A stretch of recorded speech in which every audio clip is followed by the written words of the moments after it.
Hello and welcome to another Cliff Reviews Art House. This time I'm reviewing The Phoenician Scheme, directed by Wes Anderson. So Wes Anderson is a perfectionist. The Phoenician Scheme is as visually immaculate as anything he's made. Every shot is meticulously composed, every object placed with geometric precision, every colour coordinated to a degree that borders on obsessive. He knows exactly what he wants and he delivers it with total control. On the one hand, I can only admire the stunning aesthetics of this work. And yet on the other hand, that very control creates a kind of sterility for me. The world he builds is so meticulously arranged that it starts to feel like a doll's house. Beautiful, yes, but lifeless. Some critics have claimed that this is Anderson's most emotional film to date. I disagree. For all its visual opulence, I found it emotionally vacant. The characters are flat, decorative pieces rather than people. Their interactions are drenched in irony and stylization, but rarely contain anything you could call feeling. The film gestures towards big themes, legacy, capitalism, identity, but never lets us fully experience them. It's all design, no soul, no depth. The film is stuffed with A-list film stars, but few of them are given anything really meaningful to do. Their roles are largely ornamental, like extras in an art installation. It feels like celebrity as set dressing, impressive perhaps, but really empty. From the trailer I felt certain that I knew what this film was going to be like. However, I always try and have an open mind, and the film actually started promisingly for me. The initial setup is engaging and the music injects the potential for interesting drama. However, this quickly unravels, and what follows is convoluted and oddly dull. The film is weighed down by quite a complicated story, and as with most Wes Anderson films, there's just too little at stake.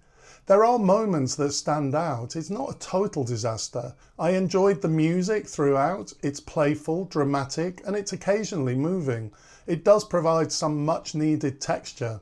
I also think that there's a great screen chemistry between the father and daughter, played by Benicio del Toro and Mia Threppleton. There is a quiet intensity to their scenes together, a flicker of something real amid all the stylized artifice.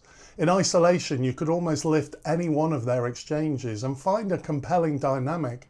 It's a shame that this is quickly undermined by the script and the broader narrative, which gives them little to develop or deepen.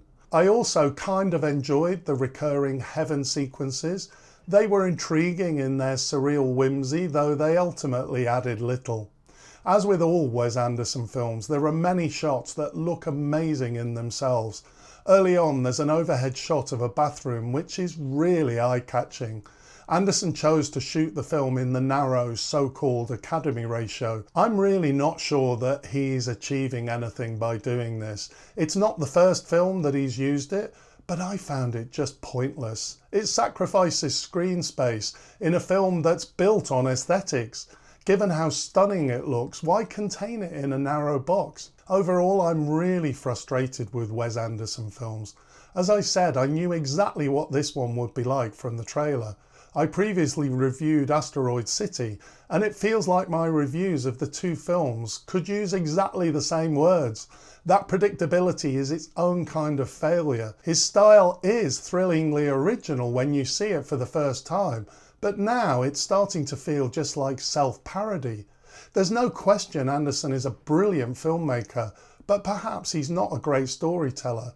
The characters don't live, the stories don't land. I wish he'd take a risk, not with the visuals, but with the substance, because somewhere beneath the aesthetically stunning surface there surely could be more. If you've never seen a Wes Anderson film, The Phoenician Scheme is possibly as good as any of his films.